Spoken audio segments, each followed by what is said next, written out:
selamat pagi anak-anak kelas 3 yang ada di rumah. Apa kabar hari ini? Ibu harap kalian tetap dalam keadaan yang sehat ya. Baik, pada pagi hari ini kita akan memulai pembelajaran kita, yaitu mata pelajaran Bahasa Indonesia. Nah, silakan kalian persiapkan semua buku materi pembelajarannya, buku catatannya, buku tugas, dan pulpennya ya.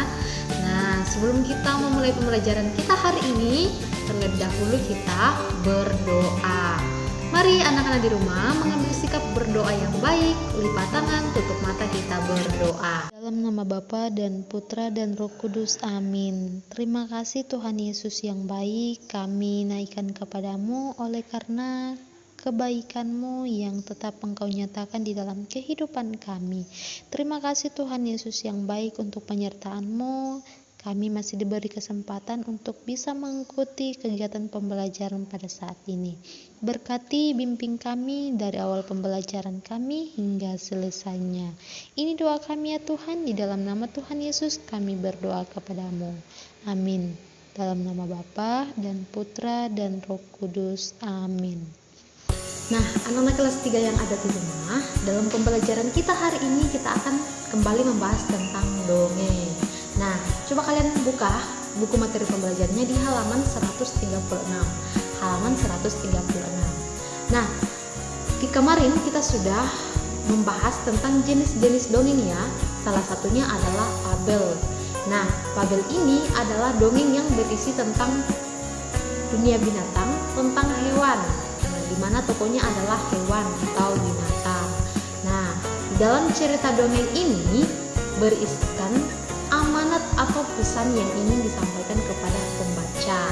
Nah, di dalam dongeng fabel juga berisikan tentang pesan-pesan tentang kebaikan ya, amanat atau pesan tentang kebaikan.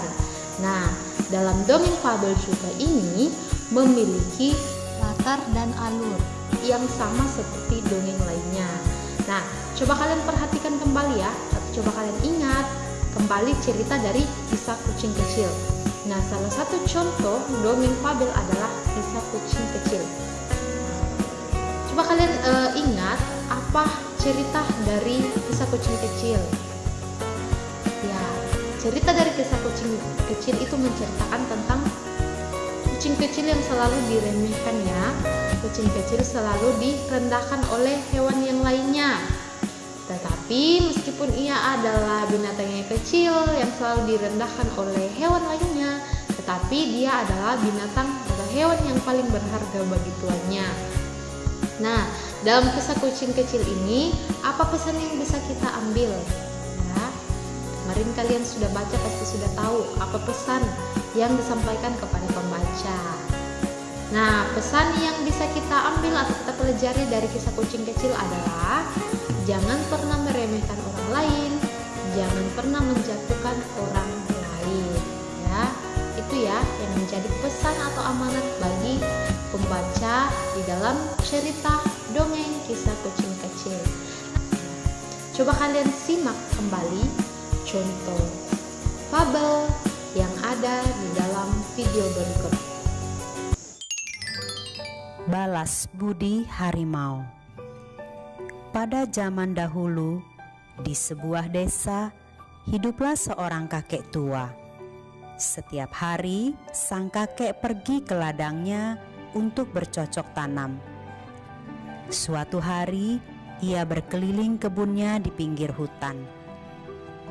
Ia melihat seekor harimau betina yang lemah karena baru melahirkan. Anak harimau itu berteriak karena jatuh ke semak-semak. Kasihan sekali anak harimau dan induknya. Mereka berdua sudah tidak berdaya, kata kakek itu.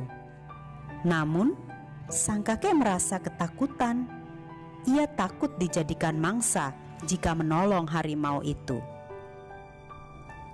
Anak harimau terus berteriak lemah. Ketika akan meninggalkan tempat itu, sang kakek melihat induk harimau itu memandang matanya. "Wahai kakek, selamatkanlah anakku, tolonglah aku," kata induk harimau. Setelah induk harimau memohon pada sang kakek, akhirnya anak harimau itu dibawa pulang oleh sang kakek tua. Kakek tua itu membersihkannya dari darah dan merawatnya. Seminggu kemudian, 2 harimau mendatangi rumah sang kakek. Sang kakek yang tengah tertidur kemudian terbangun karena kaget. Ia membawa anak harimau itu dan melepaskannya ke arah induknya. "Terima kasih atas bantuanmu, kakek. Kami tidak akan menyakitimu," kata induk harimau. 2 harimau itu pun pergi dengan meninggalkan banyak buah di depan rumah kakek tua itu. Sang kakek tersenyum karena mendapat banyak buah yang dibawa harimau itu. Harimau pun mengetahui bahwa ia harus bersikap baik terhadap orang yang sudah menolongnya. Itu ya tentang dongeng fabel balas budi harimau. Nah, di dalam dongeng ini juga terdapat unsur-unsur dongeng ya. Ada latar, tokoh, pesan, dan lain-lain. Apa tokoh yang ada di dalam cerita tersebut?